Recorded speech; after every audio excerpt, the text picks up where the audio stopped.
Olá! Para quem não me conhece, eu sou a Grace, eu sou psicóloga, especialista clínica em Gestalt terapia e terapeuta das infâncias. Antes de atuar como psicóloga e terapeuta, eu fui técnica em enfermagem e atuei em vários tipos de serviço de promoção e atenção à saúde. Nessa trajetória, tanto na psicologia quanto na enfermagem, em serviços de saúde e de educação, eu tenho percebido o quanto a comunicação é uma habilidade imprescindível e não só na nossa vida profissional, como na nossa vida pessoal. A forma como a gente se comunica faz toda a diferença nas relações que a gente estabelece.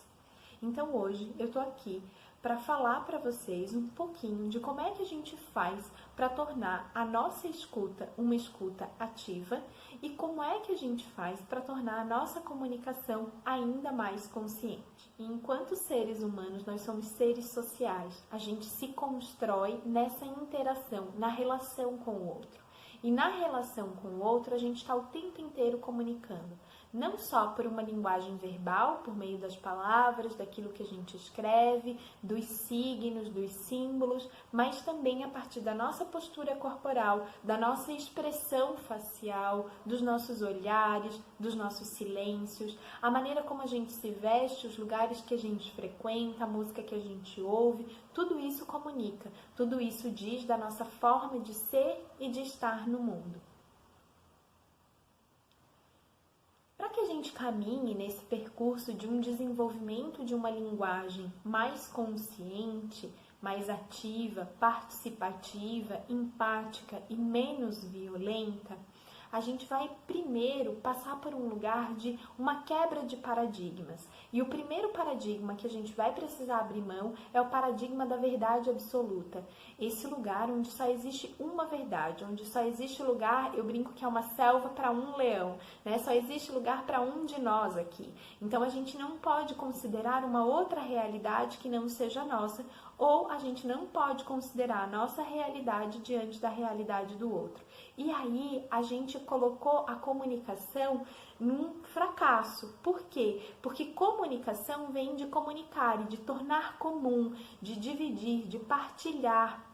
E se a gente está operando na lógica de que só existe uma verdade, o que é que acontece? A gente entra para uma relação, para uma conversa, para uma comunicação, para um diálogo, numa postura que vai ser uma postura ofensiva, no sentido de que ou eu vou precisar defender o meu ponto de vista, e muitas vezes para defender o meu ponto de vista eu vou precisar atacar o do outro. Então eu estou nessa postura de ou eu defendo ou eu ataco, porque não existe espaço para duas ou múltiplas verdades.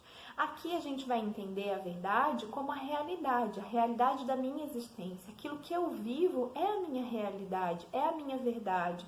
Então aquilo que eu penso é a minha verdade, que pode ser diferente da verdade do outro. E aí, quando a gente está falando de uma escuta ativa, a gente está falando de um lugar onde eu vou me posicionar de um jeito que vai ser uma postura de coragem de abrir mão do meu lugar, de me descentrar, de me desviar em direção à verdade do outro, para compreender a realidade do outro. E aí eu quero trazer para vocês um poema de um livro que eu vou deixar aqui como indicação, que já traz vários elementos para a gente poder pensar tanto essa escuta quanto a comunicação. E ele fala desse lugar de a gente poder ouvir para além das palavras. Então eu vou ler para vocês. Palavras são janelas ou são paredes. Sinto-me tão condenada por suas palavras, tão julgada e dispensada. Antes de ir, preciso saber. Foi isso que você quis dizer? Antes que eu me levante em minha defesa, antes que eu fale com mágoa ou medo, antes que eu erga aquela muralha de palavras, responda. Eu realmente ouvi isso? Palavras são janelas ou são paredes? Elas nos condenam ou nos libertam? Quando eu falar e quando eu ouvir, que a luz do amor brilhe através de mim. Há coisas que preciso dizer. coisas que significam muito para mim. Se minhas palavras não forem claras, você me ajudará a me libertar? Se pareci menosprezar você, se você sentiu que não me importei, tente escutar por entre minhas palavras os sentimentos que compartilhamos. Ruth Beber-Meyer. Então, eu acho muito legal, porque muitas vezes a gente fica só nas palavras e a gente esquece que uma escuta, ou a gente nem sabe que uma escuta ativa é uma escuta de ampliação dos sentidos. Então, a gente não vai ouvir só com os nossos ouvidos. A gente vai ouvir com os nossos olhos, a gente vai ouvir com o nosso tato, a gente vai ouvir com todas as nossas sensações e possibilidades de percepção. Então, a gente vai ouvir os silêncios, as pausas, a gente vai ouvir toda a expressão daquele ser, para além das palavras. Porque muitas vezes a pessoa que a gente está atendendo, a pessoa com quem a gente está se relacionando, está nos dizendo uma coisa e nos mostrando, a partir da sua expressão facial ou da sua postura corporal, uma outra coisa. E aí, se vocês fizerem uma pesquisa básica, a gente vai ver assim, a escuta ativa tem a ver com a gente perceber a postura do outro, tem a ver com a gente mostrar interesse, a gente ter uma conexão de olhar. Eu vou querer trazer para vocês aqui uma outra dimensão, que é essa dimensão da coragem. A coragem de eu adentrar o universo desse outro, de eu ouvir os sentimentos, as sensações, a realidade dele para além das palavras. Então, aqui a Ruth traz pra gente um elemento muito precioso de uma escuta ativa, que é o elemento do interesse. Eu de verdade quero entender esse outro, ou eu me coloco numa postura que eu preciso defender um lugar, que eu preciso ir contra, que eu preciso de alguma maneira me posicionar já com um monte de a priori, com um monte de bagagens que eu trago da minha vida, da minha exigência, da minha existência, os meus preconceitos. Então, o que acontece com a gente quando a gente vai para a relação com o outro? A gente vai disponível para de verdade encontrar esse outro? Eu estou de verdade disponível para essa relação com o outro, entendendo ele como um ser que tem saberes, que tem sentimentos, que tem uma história. Então eu vou validar a relação com esse outro ser, ao invés de eu me colocar numa postura de imposição. E aí a gente vai precisar diferenciar o que é uma escuta ativa de uma escuta trágica. Por quê? Porque a gente pode cair num lugar de que uma escuta ativa é aquela na qual eu participo ativamente dessa escuta. Eu preciso mostrar para o outro que eu estou conectada ouvindo. Muitas vezes eu vou mostrar que eu estou conectada ouvindo quando ele termina de falar e a gente tem aquele silêncio, porque tem vezes que a gente não tem o que dizer. E a gente vai poder dizer isso. Olha, eu não sei o que te dizer nesse momento.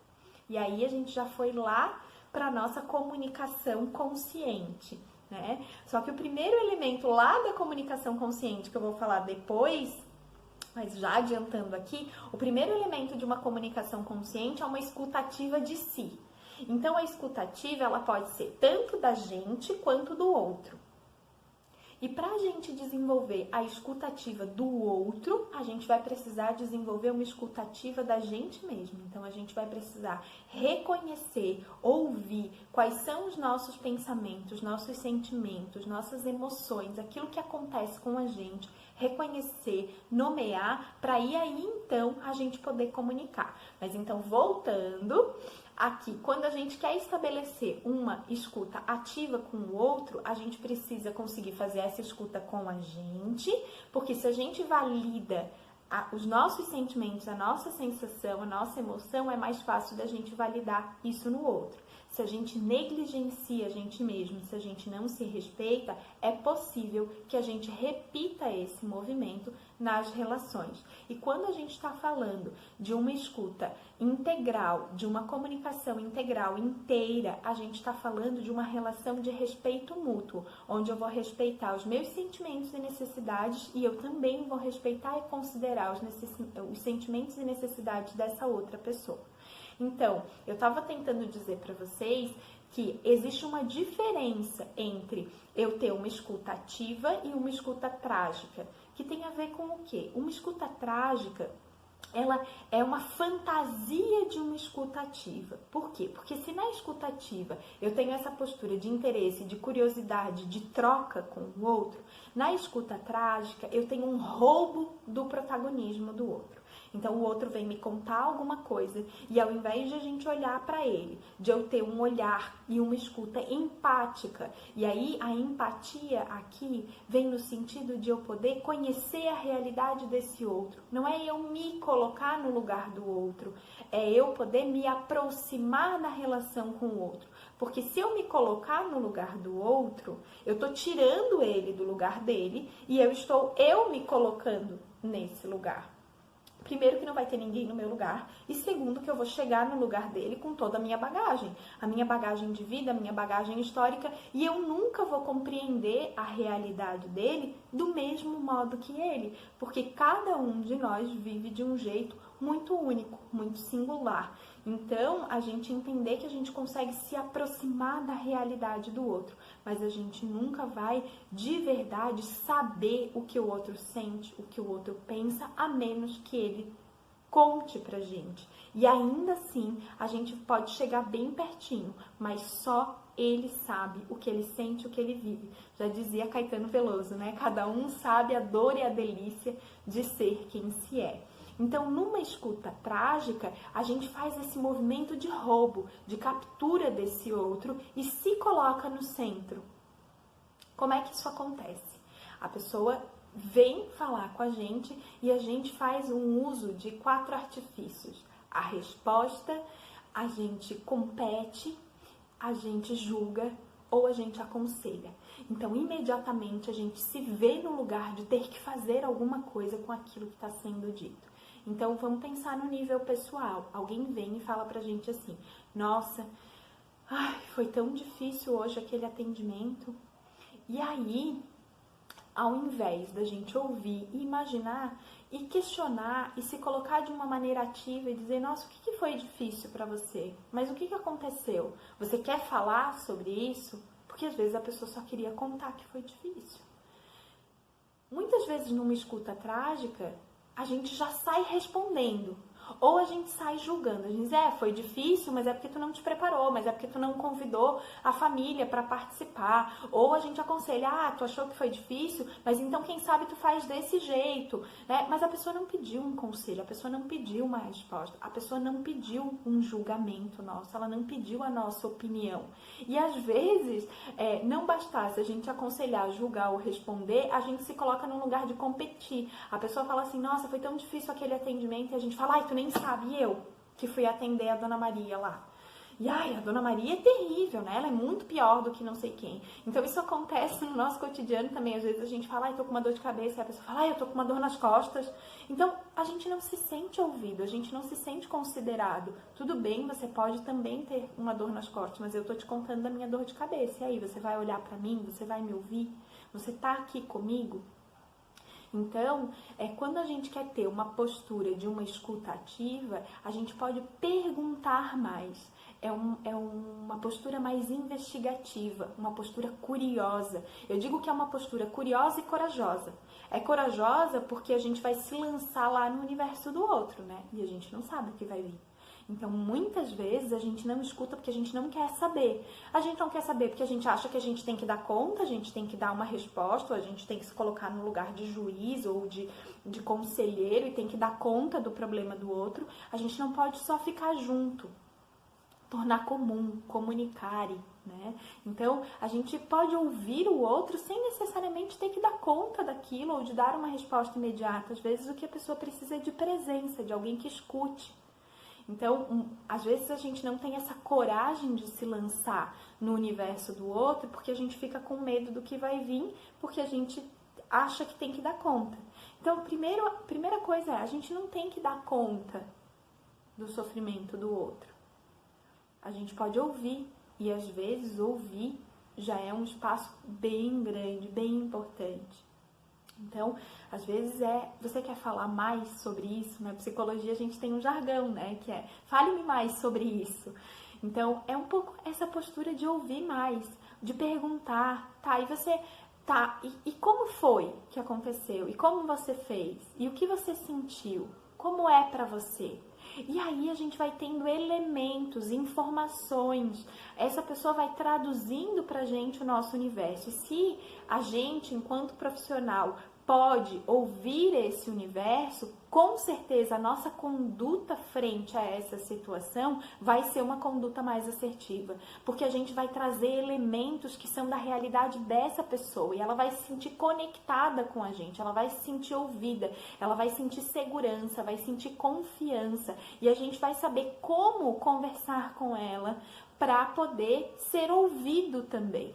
Porque a gente sabe qual é o universo que ela fala, qual é a língua que ela fala, o que ela entende da vida, quais são os valores que são importantes para ela.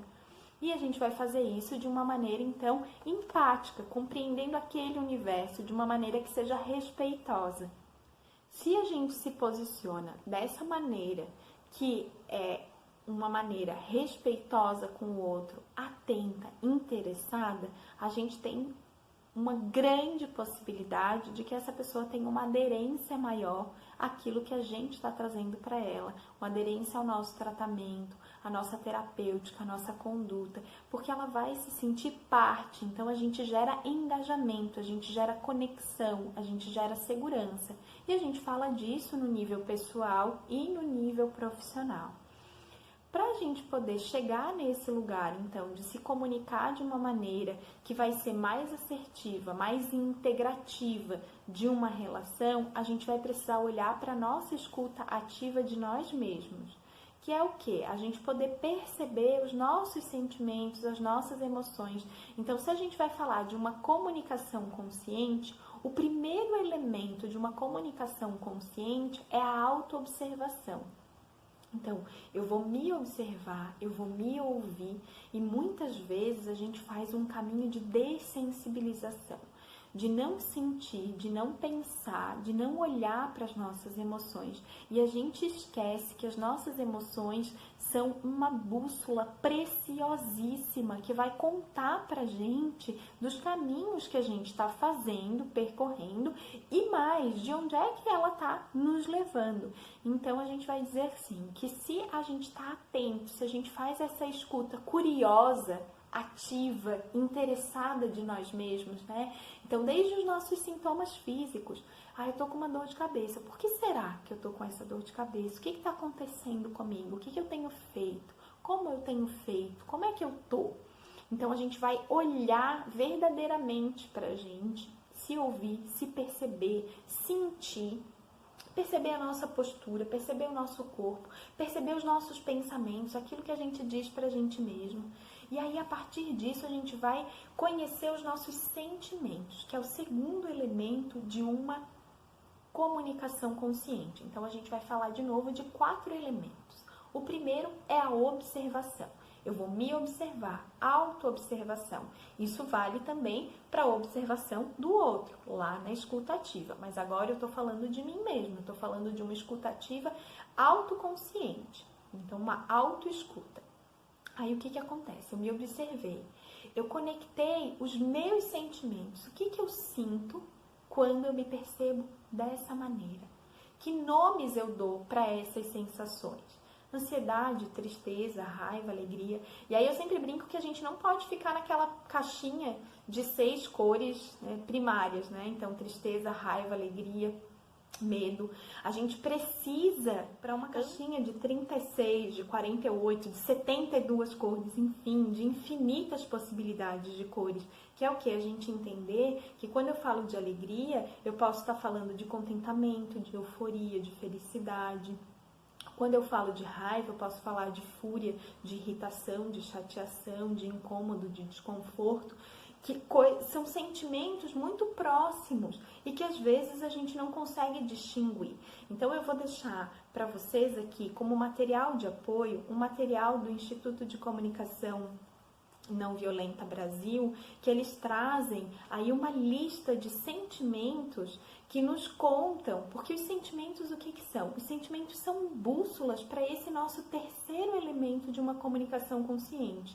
Eles são bússolas que nos mostram o caminho que a gente está percorrendo, para onde que a gente está indo, onde é que a gente está. Eles situam a gente no presente, na realidade, e contam para a gente quais são as nossas necessidades que estão sendo atendidas ou não.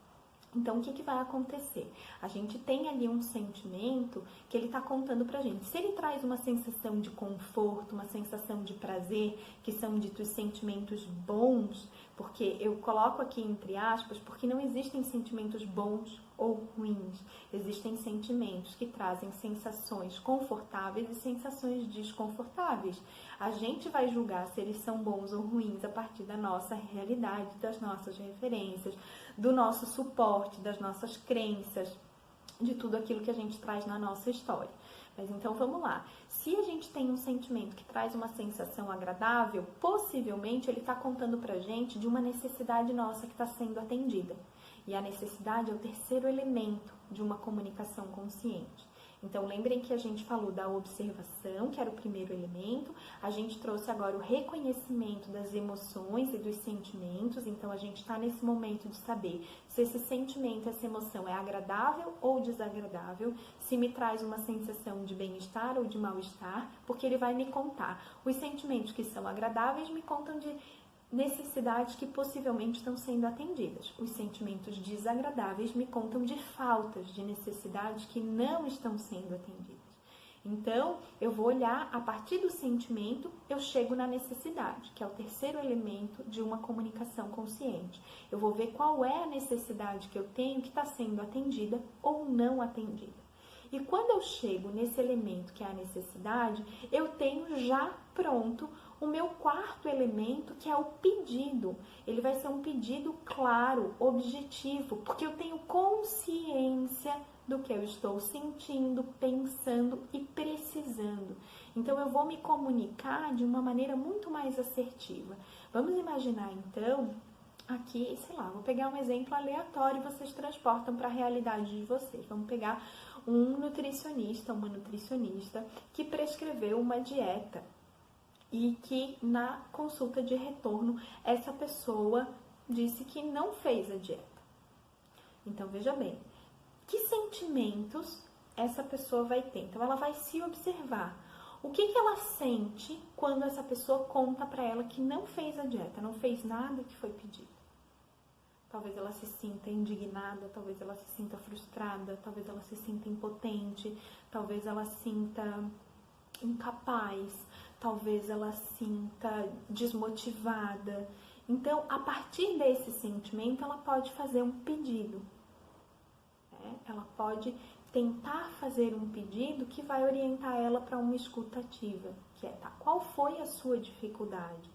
Porque, para mim, é muito difícil que a gente continue esse acompanhamento sem que você cumpra, porque eu tenho uma necessidade de excelência, eu tenho uma necessidade de contribuição, eu tenho uma necessidade de alcançar um objetivo, eu tenho uma necessidade de compromisso com você que não é atendida quando você não cumpre a sua parte no combinado. Veja que a gente pode escolher contar isso para a pessoa, de dizer do nosso sentimento e da nossa necessidade a partir desse pedido, ou a gente pode só fazer o pedido sem contar. Então, às vezes, a gente vai se colocar nessa condição que a gente chama que é de se vulnerabilizar, que é de poder contar do nosso sentimento e da nossa sensação. E aí a gente abre caminho para que o outro também faça isso, para que o outro também se coloque numa situação em que ele pode se abrir, em que ele pode ser verdadeiro, que ele pode ser honesto com ele e com a gente. Que é dizer, bom, de verdade, eu não me empenhei, ou de verdade eu não tenho dinheiro para comprar as coisas que foram prescritas, ou, né, que ele traga aquilo que ele está vivendo. E aí tem um elemento importante nessa troca que acontece, que é a gente checar. E lá no poema da Ruth, ela traz, né, foi isso mesmo que você quis dizer? Foi isso que eu ouvi? Então, muitas vezes, essa pergunta, que é uma pergunta básica, que é a gente poder dizer, tá, é isso mesmo? Então, peraí, deixa eu ver se eu entendi. Você está me dizendo que você veio aqui na consulta, que você gostaria de desenvolver uma alimentação mais saudável, ou de que você queria diminuir os sintomas, ou queria emagrecer, enfim, sei lá qual é o objetivo dessa pessoa. Ela quer isso, você queria isso, só que você levou a dieta para casa e você acabou não cumprindo. Foi isso?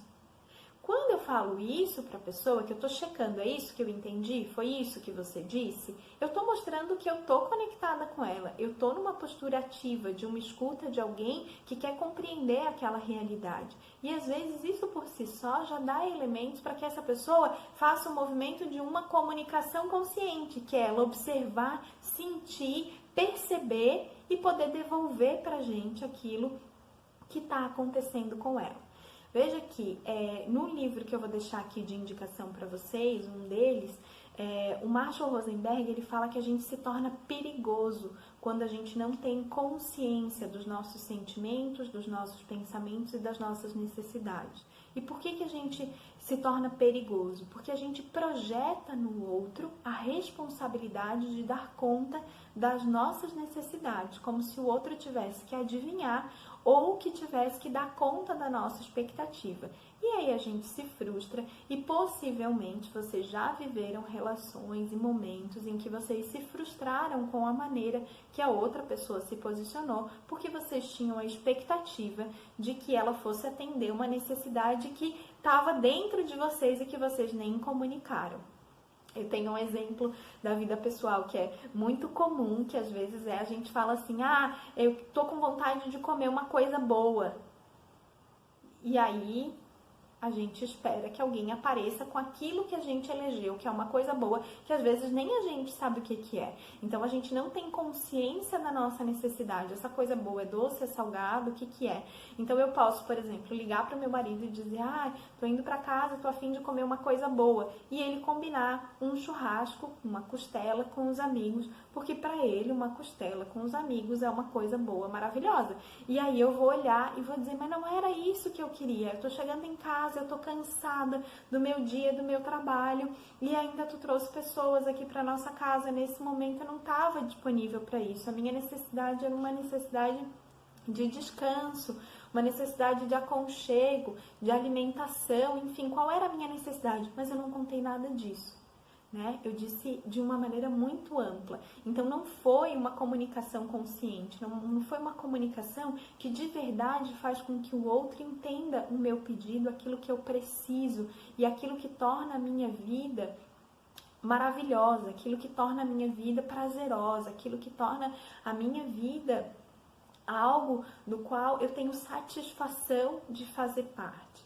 Então veja bem, vamos recapitular, trazendo isso para a nossa vida profissional. Às vezes a gente fala para um colega de trabalho ou a gente fala para um paciente, para um cliente, algo que a gente não faz um pedido claro, objetivo. Eu preciso que você faça isso. E como é que você vai fazer isso? Você entendeu? Como você imagina? Isso é possível para você? Então são perguntas que tornam clara a possibilidade dessa pessoa cumprir aquilo que eu estou pedindo ou não. Para isso, eu tenho que ter clareza de qual é o meu objetivo, onde é que eu quero chegar com isso. Porque senão, essa comunicação se perde. Eu acho que eu disse, o outro acha que entendeu, e aí a gente vive a frustração das expectativas e pior do que isso, a desconexão. Porque quando a gente não fala de uma maneira que seja clara e objetiva, e aí quando eu digo falar, eu estou utilizando essa possibilidade também de falar com as nossas expressões e falar com os nossos silêncios. Quando a gente não se comunica de uma maneira que é consciente, a gente abre muito espaço para a frustração e para o distanciamento, a gente se perde. E aí, para a gente poder, então, desenvolver essa habilidade de fazer esses pedidos de uma maneira clara, objetiva e consciente, a gente vai ter que ter noção das nossas necessidades.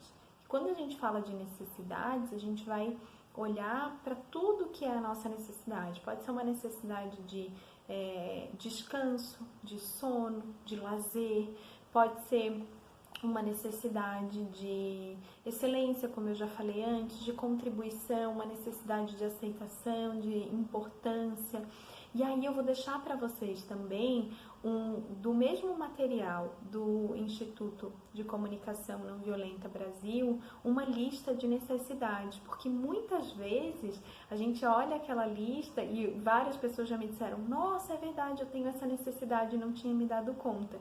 Então, às vezes a gente não percebe qual é a nossa necessidade. E se nem a gente percebe qual é a nossa necessidade, como é que a gente espera que o outro perceba, reconheça e, mais do que isso, satisfaça a nossa necessidade?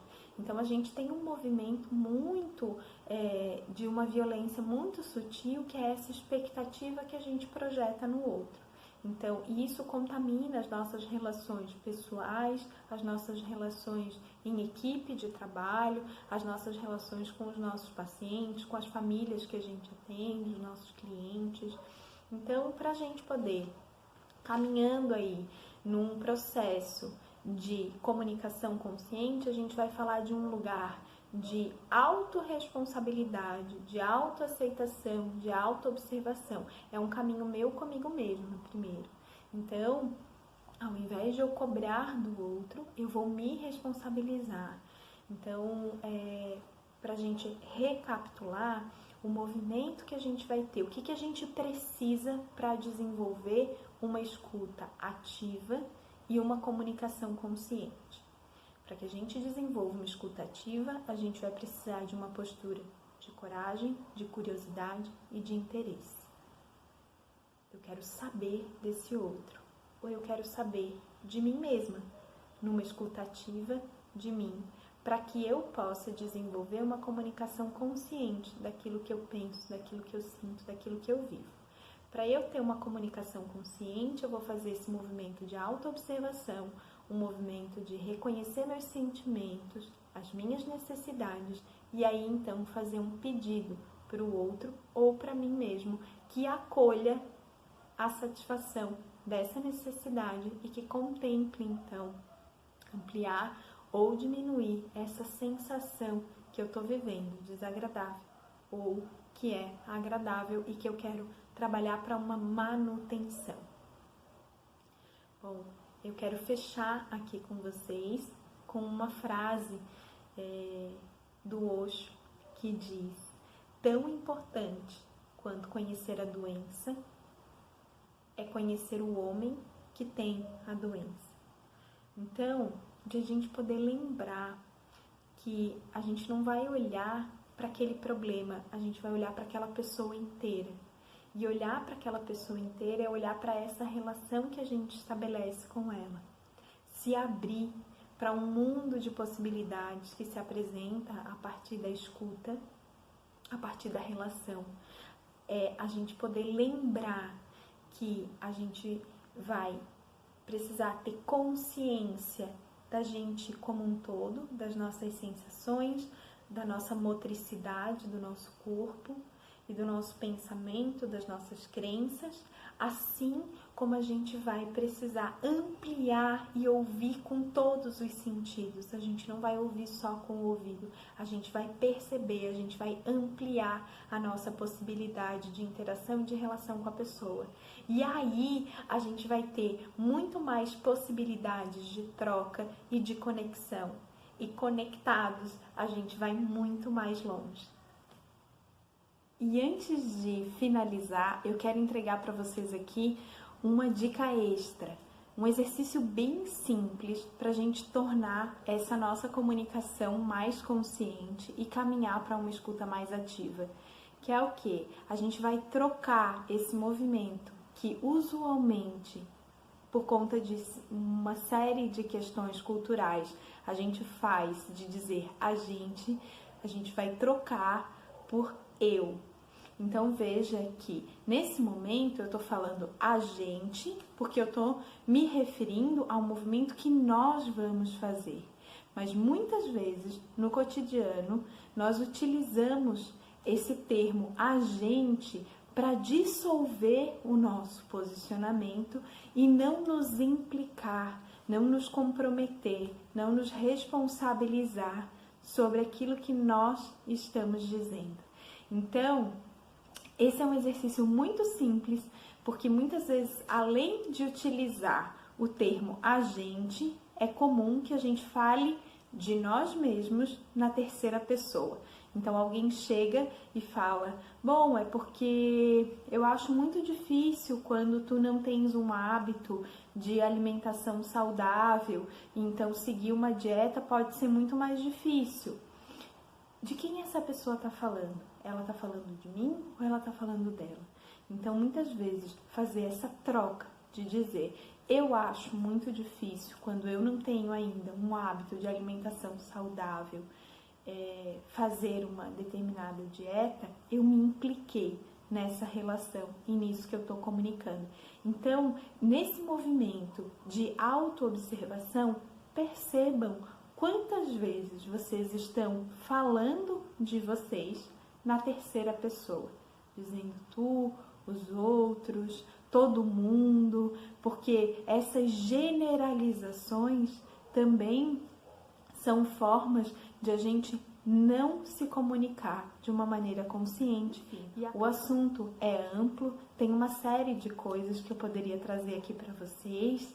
Escolhi alguns elementos, espero ter contribuído, espero que vocês tenham gostado e que aproveitem aí, que se utilizem disso na vida e que tenham mais presença e consciência de si e do outro nas relações. Um beijo bem grande e muito obrigada!